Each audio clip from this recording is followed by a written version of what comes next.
Well, good morning, everyone. I mentioned to you yesterday to be listening because you may hear what your soul needs to hear anytime. And I trust that some of you, your soul needed that just now. So I hope that sits with you. I want to just say, too, it's been just a joy and a privilege to get to talk to you. Some of you have shared your stories with me, and I just want you to know that I hold those with you.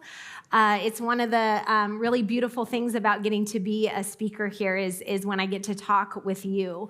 The other thing I love is getting to be the morning speaker because it means that I get to kind of see everyone at breakfast. And I was paying attention this morning, and I saw some interesting things about what people were eating. There was the kid who just had an entire plate of tots. All it was. That kid was living his best life today. The kid who was basically just eating jelly packets. The one who took an oatmeal cup and put about an inch of oatmeal and then 2 inches of brown sugar. That was actually a grown man that did that. But my point is, like, we get to put what we want. For me, the ideal use of the breakfast buffet is to have one of everything. And so I like to kind of have all my things on my plate. And I'm one of those people that eats everything evenly. I don't know if there's any of you out there, like I take like a bite of each thing. To me, the perfect, if I've won that meal at the end, there's one bite of everything and one drink of all the drinks. Someone's clapping out there for that. Like, it is resonating with you because I like how the flavors mix together. You know, like the ideal thing after a bite of salty bacon is what? A swig of orange juice. I mean, I'm right about that. I like how they go together. And sweet and salty, you know, it's just a combination. Let me do this. I've been thinking about kind of how flavors go together. Kind of opposite flavors, how they seem like they should not go together, but they somehow make each other better. And I would just love to get a sense from you about like how adventurous you are or how much you like to mix the flavors. So I'm gonna throw out a few flavors, combinations. You let me know by, let's say, round of applause, cheers, whatever. What sounds good to you or what do you think sounds good? This first one, I'm sure you've seen in some kind of salad where it's like strawberries with balsamic vinegar. Is that a thing? That one, you like that? Okay. It's like healthy, but not. This one, I'm gonna be honest, I don't get this. I feel like this might be a Midwest thing, like cheese on apple pie. Like cheddar cheese on apple pie. I heard a yes, and I saw someone vehemently shaking their head no. Hard no on that. Okay, here's one. I think we've all done this at McDonald's where you're not gonna really get a meal. You're just gonna get fries and a shake. Can I have those together? Fries and shake, people? Okay. You guys are the one whose kids are eating a plate of tots. I see you. Kind of same line, the like chocolate dipped potato chips. Is that a thing? Yeah? Okay. I feel like I never had my very first like chocolate pretzel until like 10 years ago. And then I got diagnosed as celiac. Now I can't have them anymore. Boo. But that's okay. How about this one? I don't get this one. I'm going to be real honest. I'm going to be judgmental of those of you who like this. Okay, you take a perfectly good watermelon, but then you put salt on it. No, I don't get it. All right, this last one, this is a thing. Okay, this is peanut butter, and wait for it, bacon? Yeah?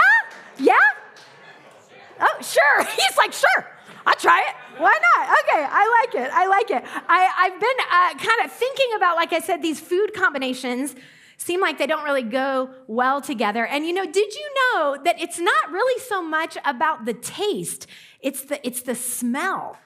Our sense of smell is what is so much related to the taste. So a lot of that, when the different foods complement each other, a lot of it has to do with kind of the aroma, the flavor aroma, they call it. And then they mix together. If we said it a little more science-y, It would be the aroma types and the aroma profiles mixed together. And what they do, only when they're together, is they bring out a fuller flavor in each one. And I bring it up today because I think that can be a really good metaphor for something that can happen in our lives. I want to talk to you today and introduce you to two practices that don't seem like they go together. In fact, they almost feel mutually exclusive, as if you can only do one or the other. You can't do both. But the truth is, if you were to incorporate both into your spiritual life, they would bring out a deeper experience of you and Jesus.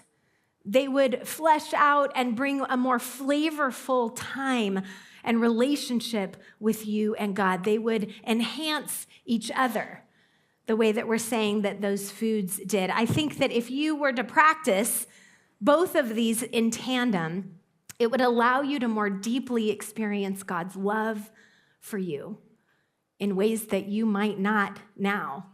Now, like I said at first, these two practices are going to kind of seem like they can't really go together. And I think you'll find as you listen to them, probably you're going to be better at one than the other. Most of us kind of lean toward one or the other. So I want you to be listening for that. I want you to be paying attention. Which one is the one that is harder for you? And it matters because without, if you just have the strawberry, that's good. But if you have the balsamic that goes with it, it does bring out something else. So if there's any part of you that has felt like maybe your relationship with God has been a little flat lately, a little kind of one note, a little stale, it might be because one of these two practices is missing. If you're someone who has been trying to bring your fish to the fire, like we talked about yesterday, but you've sort of gotten so focused on all the fish that you kind of lost a little focus of the one who's at the fire with you, then maybe it's because one of these two practices isn't happening in your life. And if I can just get really specific here, if you have been through any kind of loss in your life, bringing both of these practices to your life with Jesus is going to make the difference for you between thriving and just surviving. These two practices are most significant when we have experienced loss. Let's talk about loss a little bit. As I said, I've been talking to you, and you have been gracious enough to share some of your stories with me. One of you shared about a really unexpected job loss that has left you in that dark, uncertain place that we were singing about a minute ago. Someone else recently lost their mobility. Somebody else had a significant relationship fall apart. Somebody else had a health crisis that made them have to completely change their whole career, starting over. I met a few of you from a really large family. I think I was told the group is about 43 of you. And you are here, and part of why you're here is living out the legacy of one of your family members who lost their battle with ALS recently. Loss has touched all of our lives in some way. And maybe it doesn't feel so dramatic, but for some of you, there is still loss. We've got to name it. Here, those of you that live in California, chances are sometimes since the pandemic, you've had good friends move away from California, right? I don't know why. I don't know why you don't want a 3-bedroom, 2-bath house for $1 million. What's your deal, Idaho?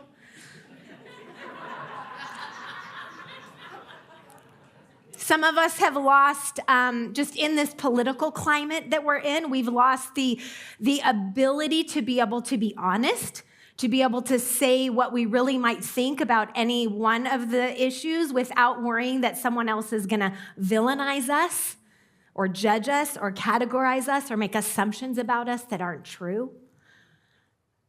In your personal life, you might be going through a divorce. You might be going through chemo. You might be going through some sort of faith crisis. You might be in the middle of the loss of just letting go of your kids who are going away to college.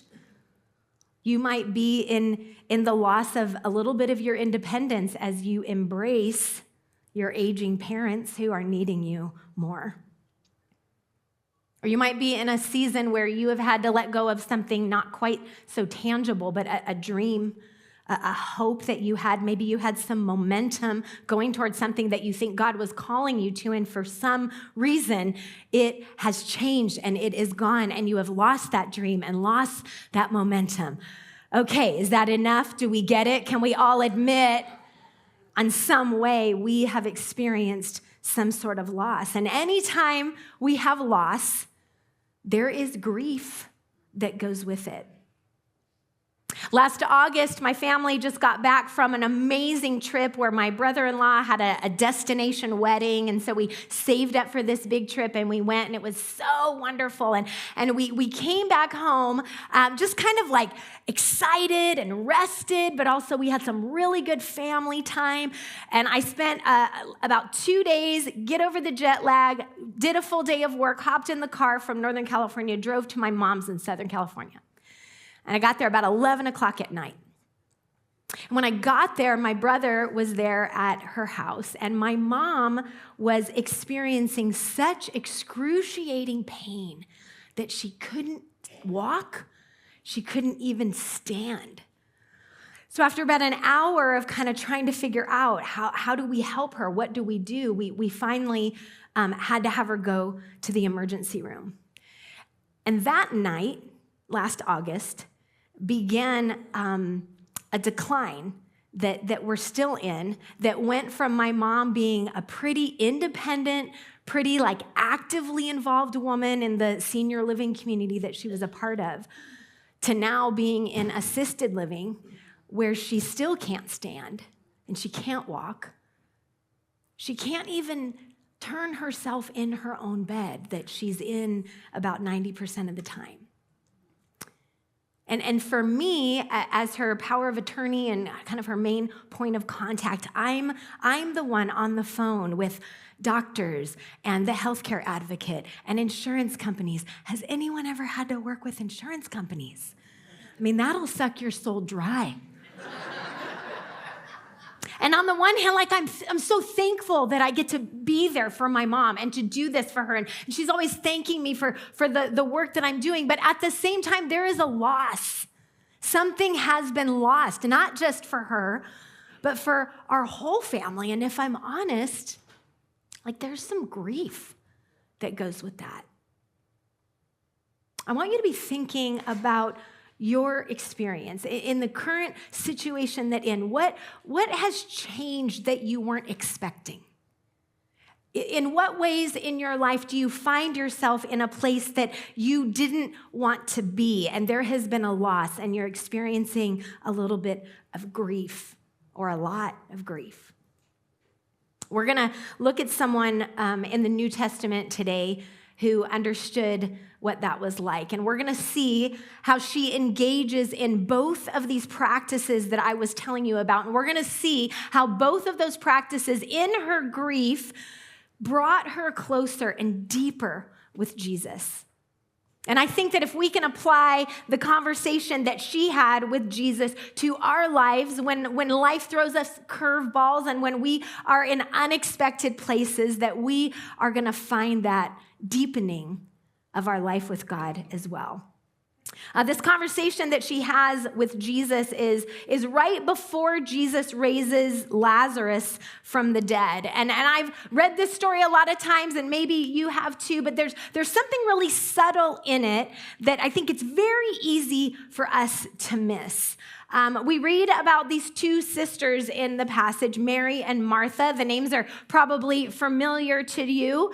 These are the two that were, Jesus was at their house, and Mary was complimented for being at Jesus's feet, and Martha was kind of reprimanded for doing all the doing. And even Brian last night, it came up in his message. We have heard this message about Martha, and what happens in that moment is that Martha, She goes down in history as the woman who does not have time for Jesus because she's too much of a busybody. And many sermons have been taught about don't be a Martha.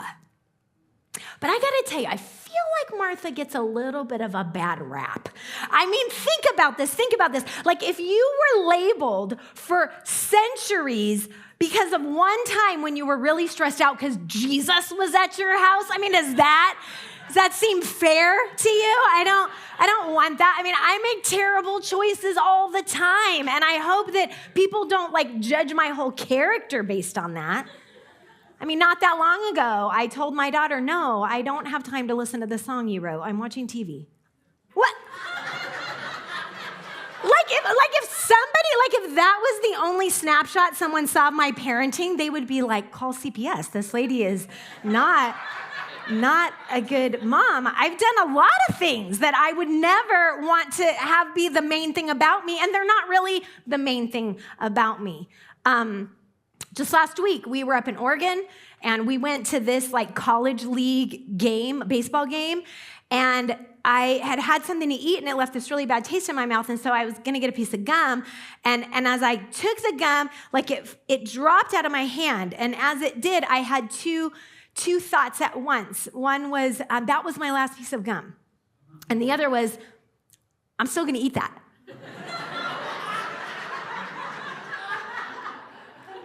And it fell onto the ground at a baseball game, you guys, like at a community field in Medford, Oregon. I just picked it up and I chewed it. That's what I did. I mean, like that's not a highlight for me. That's not what I want to be known for, but I did do that. Somebody might have seen me. During the pandemic, do you remember when like the curbside pickup like became a thing? I don't think that was a thing before, but it became a whole thing. And I went to go pick up our food that we had ordered online, and I was like right there. And it was taking forever. And I was like, the whole reason we order in advance is so like it's ready when we get here. And so I'm waiting. And finally, like I call and I'm like, hey, like I'm waiting. You said this would be done. I'm here. Like I'm right here. I don't know why you see me. You don't see me. And I was like a little bit rude. I'm not normally rude, but I was a little bit like, I'm right here. Where's my food? And they were like, oh, okay, sorry, let me check. And like as I hung up, I was like, I'm at the wrong restaurant.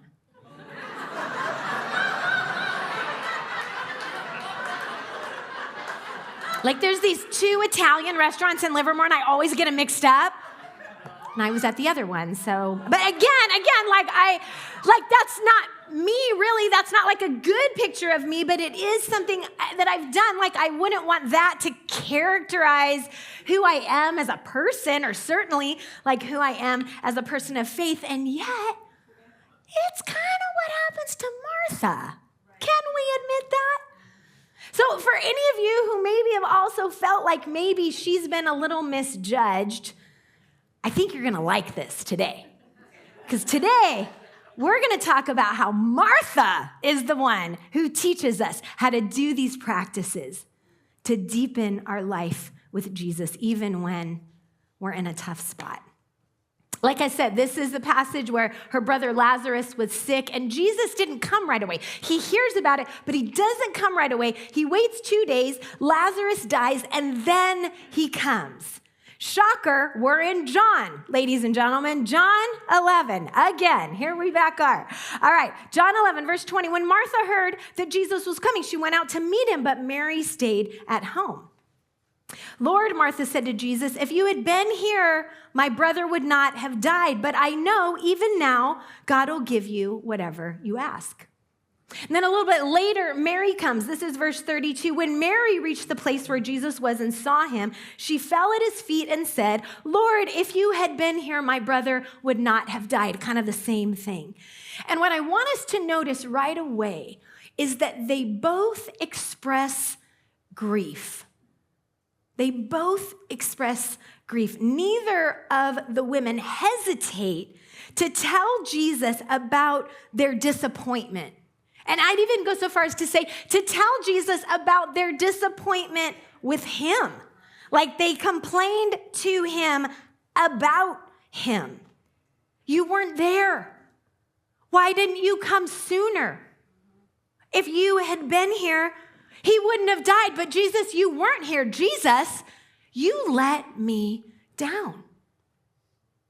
And what I want you to see is in that complaint, there is just an honest expression of loss and sadness. They had lost their brother. We assume it was probably to some sort of sickness. And they had, though, a closeness with Jesus where they knew that he could handle their unfiltered expression of disappointment and grief.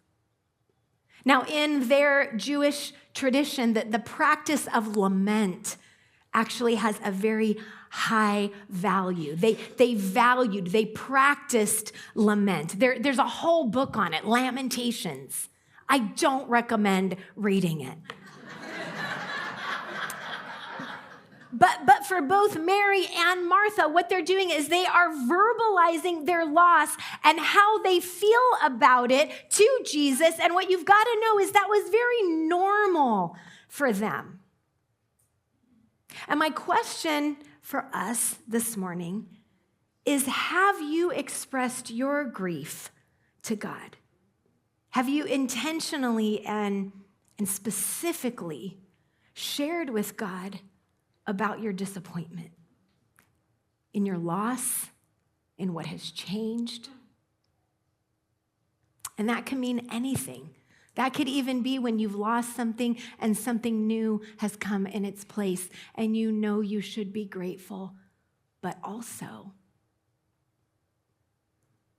for some of you, it might be very similar to Mary and Martha, where you literally, truly have lost a person and your grief is part of you now.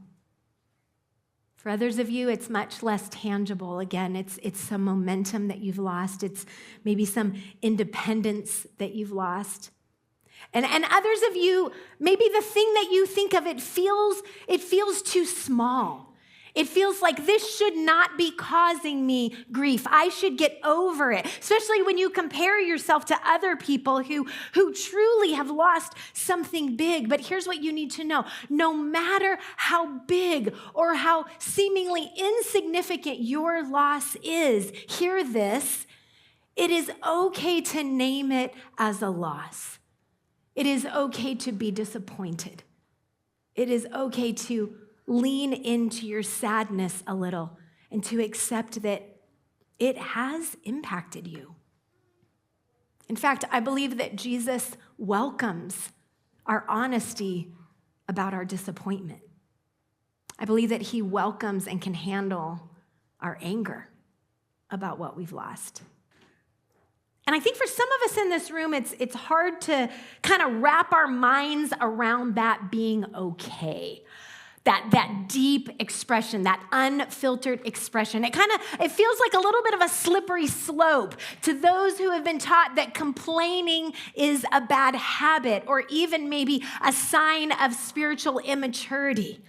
Like we have been told all of our lives by our teachers, by our parents, not to complain. Just go to family camp and pretend everything's fine. It's fine. I'm not crying, you're crying. Like that. It's fine. And so for many of us, even when we are in a tough season, we just try to kind of shore up and focus on the good and stay positive. And I get it. I'm a 7 on the Enneagram. I am super positive. Nothing will dampen my optimism. You tell me your problem, I'll help you pretend it's not there. That's the kind of friend I am. But even I know that there's a heaviness in the room that needs to have a place to be expressed. That our loss, that there is something healthy about expressing our loss. And what we see in our passage is that Jesus could handle the complaint. Some of you, I think, need to hear that complaining to Jesus is okay. And that right there is the first of the two practices that we're talking about. I'm going to say it like this: express your grief, trusting in Jesus's compassion. Can we read that together? Express your grief, trusting in Jesus's compassion. Tell him about your loss.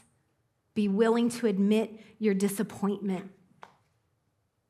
We recently went for the first time to Yellowstone, which is an amazing sort of otherworldly kind of thing. This is just a little snapshot I took on my phone, like literally. It's beautiful. In Yellowstone, it sits on a giant volcanic hotspot. And what that means is there's kind of geothermal heat that just sits there right under the surface. And what you notice, and I notice this all over the place every time we stop to get out and look around. Who has been to Yellowstone? Okay, so you get it. Okay, the rest of you can picture it. Anna brought a picture.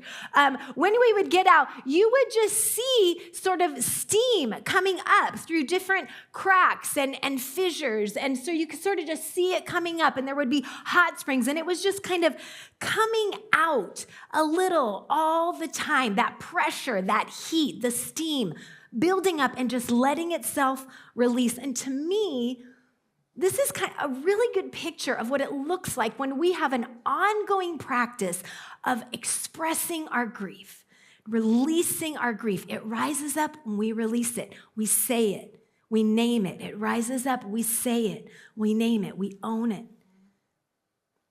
It's good and it's healthy. But of course, the most famous, or one of the most famous landmarks of Yellowstone is what? Old Faithful. Now, Old Faithful is this geyser that can shoot over 150 feet in the air full of steamy water. It is dramatic. It's almost violent. Like it just goes with all this power. And this is, to me, a little bit more what it looks like when we hold on to the grief and we just keep pushing it down. I mean, it will come out. But chances are it's going to come out in a way that might cause even more harm. So this first practice, what would it be for you to express your grief, even old loss, even loss that you feel like you should be over because it was years ago? Express your grief and trust in a compassionate Jesus to receive that, to hold it with you. That's what we see both Mary and Martha do. Lord, if you were here, our brother would not have died. Now let's talk about the other practice. This is the one that pairs with this, even though it seems like they don't go together. If the lament is the balsamic, then what is the strawberry?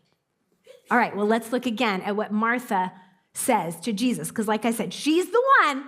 Martha is the one we're looking at as the positive example here that puts both of these practices into play when she has this exchange with Jesus. And actually, we already read it. It's here in verse 21. John 11, verse 21. Lord, Martha said to Jesus, if you had been here, my brother would not have died. That's the expression of grief. But then she goes on. But I know that even now, God will give you whatever you ask. Even now, even in this, I know God will give you whatever you ask. So she complains, but then she pairs the honest complaint with an expression of her faith. She's somehow able to hold the duality of complaint in the midst of faith.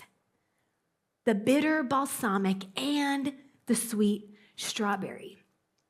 Even as she was honest about the way that she was disappointed, she also, right then, expressed her faith in the power of Jesus. And so that's this second practice. It's this: express your faith, trusting in Jesus's power. Let's say that one together. Ready? Express your faith, trusting in Jesus's power. In your loss, in your lament, even in your complaint, how can you also trust? Like for me, with my mom, if I'm able to express my disappointment, express my sadness about why this has to be, express my resentment about the time it's taking from me, could I also be able to express faith and trust? God, could you maybe use this to bring our family closer together? God, could you maybe use this to bring my mom to faith? God, could you bring something good out of this? I believe that you can. Where are the places in your life where you're finding it hard to trust God's power because of your loss? What if you could practice these two opposing things that we learn from Martha, being honest enough to verbalize your loss and being brave enough to be able to express whatever faith you do have in how God might work? I want to invite you to be thinking about both of those things, have both of those things in your mindset. But there's one more part of the story, and I think it's going to be really encouraging, especially to those of you that struggle with that second one, that expressing the faith. This part of the narrative is going to be really helpful for you. We skipped it.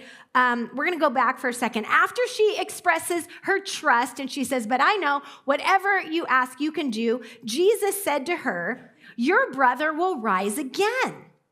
And Martha answered, "I know he will rise again in the resurrection at the last day."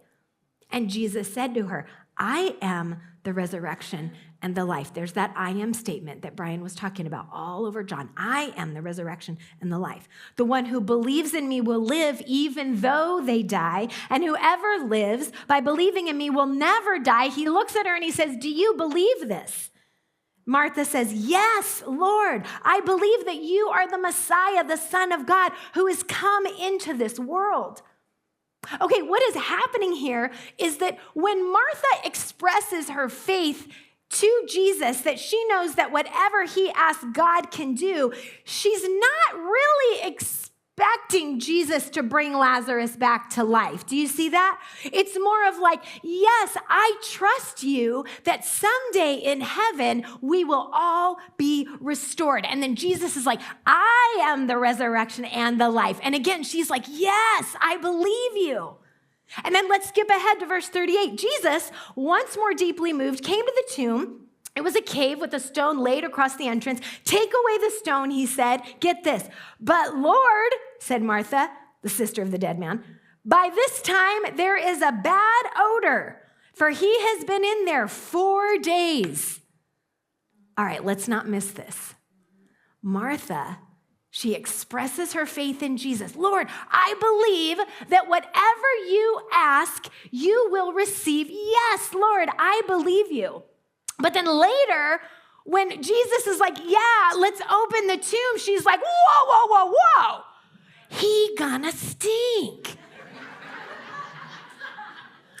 And what happens in that, it just becomes clear that while she did trust, she did not trust so much that she thought he was going to bring Lazarus back to life right then. She didn't believe in a right now resurrection. She thought someday she would be reunited with a life-filled Lazarus in heaven. But Jesus, he takes her little bit of trust and he does so much more than she is expecting. Verse 41 says this, "So they took away the stone, and Jesus called out in a loud voice, 'Lazarus, come out.' And the dead man came out, his hands and his feet wrapped with strips of linen and a cloth around his face. And Jesus said to them, 'Take off the grave clothes and let him go.'" Jesus did bring him back to life. Oh, and I wish I could have seen Martha's face right then. I mean, can you picture it?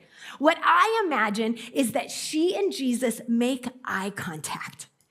And he looks at her, not with judgmental eyes that say, "Why didn't you believe more?" but with loving, gracious eyes that say, "You see, Martha, you see what I can do with just a little bit of faith." And this is what I want you to hear. Even if your faith feels too small, It matters. It makes a difference that you express it.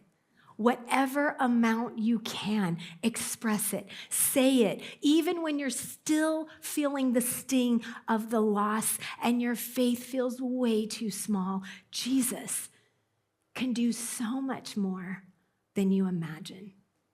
He takes the smallest bit of faith and he holds it, and he holds it precious with his love and tenderness. And he honors it, and he builds on it in such amazing ways that maybe the next time we'll be able to have a little bit more faith because we saw it before. So let me ask you, which of these two practices do you need to get better at? Remember, I mentioned some of you are just kind of good at one over the other. Is it expressing your grief and trusting in Jesus' compassion, or is it expressing your faith and trusting in Jesus' power? Some of you are easy to express trust. It is just easy for you, but expressing pain, expressing disappointment, that feels kind of wrong. Others of you, you can lament all day long. We've all met you. You never quite get to the positive side. To those of you that are filled with faith, where faith is easy, you just unwaveringly believe that Jesus is going to do what he said. To you, here's what I say. First, could you just hang around the rest of us a little so some of your faith can rub off on us? I mean, this is the body of Christ. Like, if I can glom on to your easy faith that just is kind of a gift that you have, that's going to be such a win for all of us. Years ago, I was working with a woman. I'd worked with her several times, but I only saw her once a year when I spoke at a conference that she led. Well, she started it. She wasn't leading it anymore because she was in her late 80s. Her name's June Childers. And she was just somebody who had so much faith. And every year, once a year, I would get like a 10-minute conversation with her. We hadn't seen each other in a year, and I would hear how she's doing. And literally, one time we were talking, and she's like, well, this summer, a tree fell on my house, but God is good. And I just scooted a little closer to her, like, can I have more faith?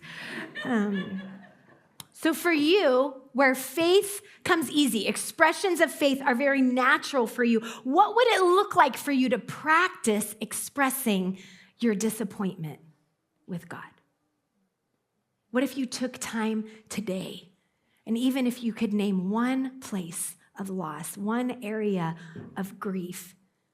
And before you jump all the way to the faith part, the expressing the faith, what if you just sat in there a little, in the grief, in the disappointment, in the sadness, and you paid attention to how Jesus meets you there? That's what I mean about how we can experience his love more deeply with this practice. Because Jesus understands grief and loss and suffering and disappointment. If you don't let yourself be there and let him be there with you, there's going to be a whole dynamic between you and Jesus that's missing. Could you sit in that a little? Now, to the rest of you who find it much easier to complain than to trust, which I kind of think is probably most of us. What if this week you didn't stop sharing your disappointment with God? You didn't stop even maybe voicing your complaint to him, but also you add to that practice expressing some faith, whatever level of faith you think you can have. God, I am out of work right now, and I am so mad about it. And I am choosing to trust you to provide right now. God, why don't you take away this depression? I want it gone. But God, even in it, I trust that you will be with me in it. Remember, faith doesn't have to be big. It just has to be what is true for you. So whatever is heavy on your heart, have the freedom to express it. But then also dig into any faith you have and express that too. Because those two practices together in tandem will sustain you along the way, will deepen your life with God, will open you up to new ways to experience his love. And so I want to end our time by saying something you have never heard a preacher say. Go out and be a Martha. All right? Let's pray. God, we receive what you have for us. We thank you for being not only a compassionate God, but a powerful God. Guide us. Open up our lips to express what will draw us to you. God, we are incredibly thankful that no matter where we are, you are there, that you are the resurrection and the life, no matter what we're happening in our lives. In Jesus' name, amen.